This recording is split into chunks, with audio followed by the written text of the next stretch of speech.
Jiribam da nupi ani yauna kuki mari brown sugar ga kona na fare. Jiribam district police ki team amana ngahan numidang pung taraga minute kuntra rom tabada. Jiribam gi laingang pokpi area da Maruti Gypsy amada lakiba. Nupi ani yauna kuki mari brown sugar ga kona na fare haire. Drak ka kona na fara basing adude. Nengza hat khongsai sahi kuntra ga taret mapuroi bagi meng.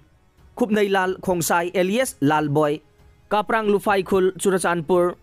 Naiko hai kipgen sahi nifuga mga mapuroi bagi meng ngam khothang kipgen dampi moljang khul Churachandpur saimintang haukip sahi nifuga mathoy apok bagi meng laikhidraba tingthang haukip tingtong laijang sa parmayna haujingna tuibong manakta laiba aizalon driver amasung ngam kholal haukip sahi kuntraga mga apok bagi meng jamthang haukip wakan khul haujingna changlai khul Churachandpur da laibani haire. Pulis lagi fangba pau na hai Imphal Jiribam lambida ain kai ba thabak tawba sing thingna ba Jiribam District Police ki Sub Inspector A Krishna Sharma na luchingba Special Mobile Patrol Unit amana National Highway 37 ge laingang pokpi area ge Faitol khul manakta sa dawok sing frisking amasung checking tawbada makhoi fakhiba nei makhoi Gypsy MZ01D 3497 amada singnaningai oiba mawong da lakhe Gypsy adugi yet amasung oigi thong manungda Lona brown sugar yauna sapon kep tara yauram ba thengna khe